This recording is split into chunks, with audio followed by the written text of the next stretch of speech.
Já pensou se discos voadores fossem reais? E se Hitler tivesse uma nave e planejasse atacar Nova York?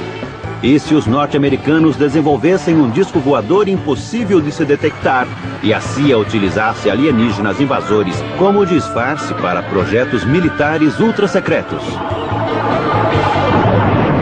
Hoje vamos revelar que isto é tudo verdade. Os verdadeiros discos voadores. Por 50 anos, o mundo foi louco pelos discos voadores. A loucura foi tanta que agora há mais ingleses acreditando em alienígenas do que em Deus. Este filme é confidencial.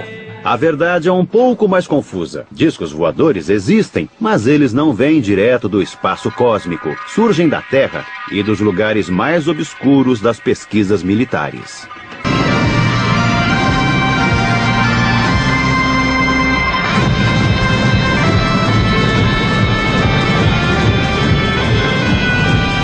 Em 1961, o mundo conheceu o que seus construtores declararam ser o primeiro disco voador verdadeiro, inventado por este homem.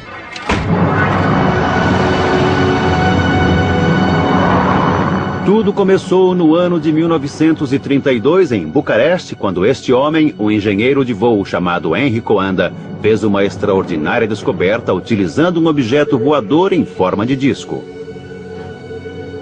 Uma das primeiras pessoas a ver a experiência de Coanda foi Radu Manikatid, então um estudante da aeronáutica de 20 anos. O disco subiu até o teto e ficou lá. Achei aquilo magnífico. Isso nunca teria passado pela minha cabeça. Estamos acostumados com ideias mais comuns quando o assunto é voar. O jovem Radu tinha testemunhado o primeiro disco voador do mundo. E ele funcionava assim. Se lançarmos ar num objeto em forma de disco, seu curso seguirá as curvas da superfície deste objeto. O ar é literalmente sugado pela parte superior e circula por toda a parte inferior. Coanda achou que poderia diminuir a pressão da parte superior e aumentar a da inferior, provocando a levitação da aeronave. Isso ficou conhecido como efeito de Coanda. É o princípio da teoria de voo deste objeto. Era uma ideia muito simples, mas alguém precisava ter pensado nela antes. Então aconteceu algo que mudaria totalmente o curso de desenvolvimento do disco. Em 1939, a guerra explodiu, e por um longo período o mundo investiu em pesquisas de novas armas e maneiras de disseminá-las. Mas, em alguns aspectos, os norte-americanos se saíram muito bem. Eles arrebanharam o chefe de tecnologia nazista Wernher von Braun e o tornaram um valioso membro da organização militar. Conseguiram também informações sobre a tecnologia do foguete V2. Mas enquanto manuseavam seus novos brinquedos com muito mais entusiasmo do que habilidade, sabiam que havia uma enorme lacuna no novo arsenal. Eles não tinham os discos voadores alemães. É provável que a Força Aérea estivesse preocupada com o avanço dos russos e precisávamos ter o nosso próprio disco como uma resposta aos discos soviéticos. Então, num dia de 1957, aconteceu um golpe de sorte. E este, mais uma vez, envolvia o alemão Andreas Hepp, que agora morava no leste da Alemanha. Por algum motivo, ele não estava mais contente com a sua vida no leste da Alemanha. Não sei o que foi. Pode ter sido divórcio. Seja como for, ele foi parar no oeste.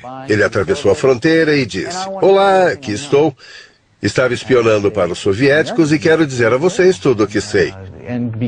Os norte-americanos imediatamente o jogaram na prisão e começaram a interrogá-lo. E enquanto estava preso, Hepp começou a escrever e a desenhar de memória o que havia feito para os soviéticos, qual era o plano do disco soviético e para que ele seria usado. Com a ajuda de Andreas Hepp, o projeto do disco norte-americano pôde começar de verdade. No final da década de 50 e início de 60, quase todos os principais fabricantes de aeronaves, incluindo a Boeing, Convair e Lockheed, passaram a se dedicar ao conceito de veículos com formato de disco para utilização variada. Esta é a divisão da Lockheed na Califórnia, um braço antigo do clã dos Lockheed e local de origem dessa família com asas. Lockheed estava se dedicando a projetos de discos para a Força Aérea dos Estados Unidos. Eles tinham um sistema de mecanismo central direcionado para baixo para que a aeronave decolasse na vertical, realizasse a transição para voo horizontal e alcançasse velocidades altas, podendo voar a milhares de metros, o que era muito avançado para a época. Os engenheiros da Lockheed estavam desenvolvendo um disco que utilizava um propulsor central a jato e um rotor para criar o efeito Coanda, ou o efeito do disco voador. Uma vez no ar, seu jato era redirecionado para que viajasse horizontalmente em velocidades supersônicas. Mas ela não foi a única corporação a se dedicar a essa tecnologia. O único jeito de resolver isso era fabricar algo que tivesse a mesma forma de um disco. Em outras palavras, Bob tinha que construir um disco voador, porque o exército havia percebido que uma aeronave com esse formato faria um voo extremamente discreto. Aviões convencionais são detectados, pois refletem os sinais emitidos pelos radares. Um disco, ou disco voador, por outro lado, devolve sinais imprecisos e confusos. O projeto da aeronave invisível ao radar causou um enorme alvoroço nos círculos militares. E um dia, algumas figuras sombrias visitaram Bob. Bob relutou, mas concordou. Desenhar um objeto em forma de disco imperceptível ao radar. Eu nunca faria isso novamente. Sofrer essa pressão, viver nesse clima falso. Não podíamos falar com ninguém, exceto em alguns lugares escolhidos por eles. Enquanto a CIA mantinha Bob na escuridão, outra aeronave estava sendo trazida à luz.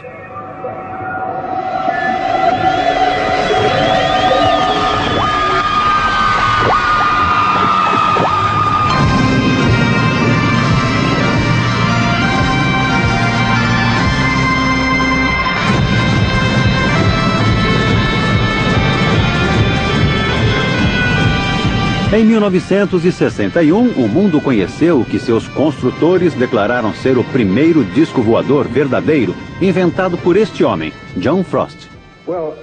Bom, o exército dos Estados Unidos estava interessado num veículo que pudesse voar próximo ao chão, que não fosse impedido por barricadas, rios e que saltasse sobre cercas e árvores.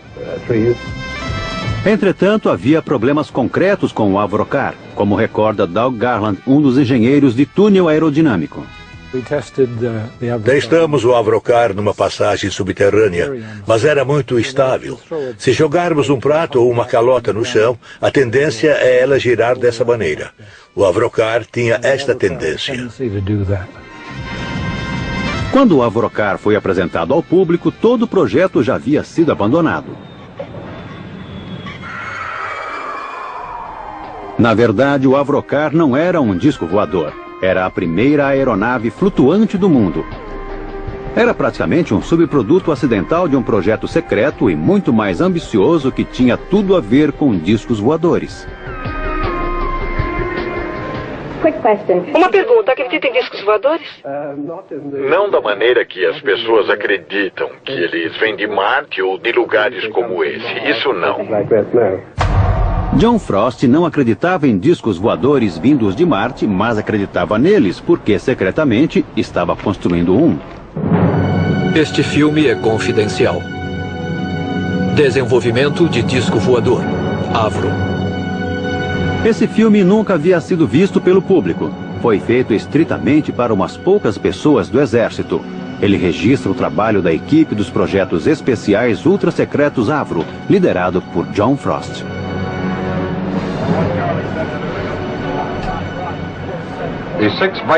O conjunto do motor Viper foi construído pela Avro Aircraft Limited para desenvolver o sistema de força de uma aeronave de plataforma circular.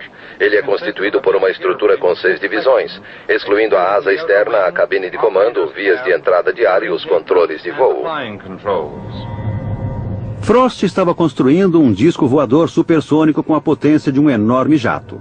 Seu codinome, Projeto Y, ou Sistema de Armas 606A.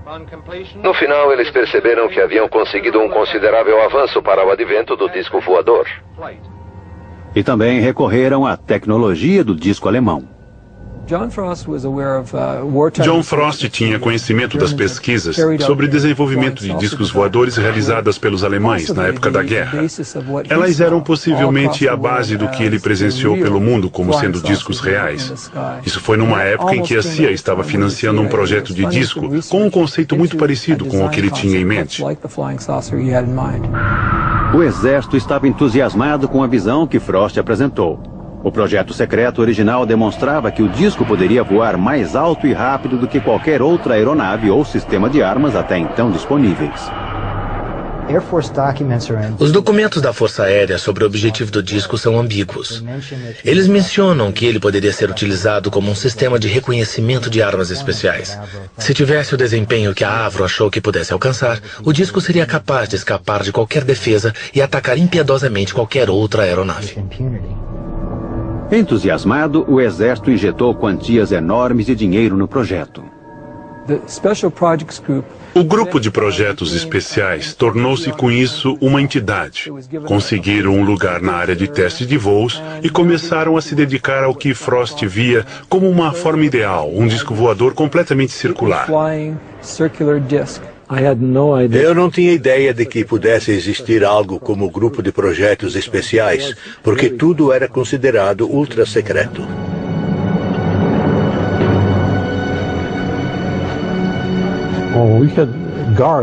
Tínhamos seguranças em todas as entradas o tempo todo. E era necessário o uso de um distintivo especial com um pontilhado colorido que permitia a entrada na área de projetos especiais. Eu era projetista sênior do grupo de projetos especiais. Comecei a trabalhar no 606A como projetista do supersônico para a Força Aérea dos Estados Unidos.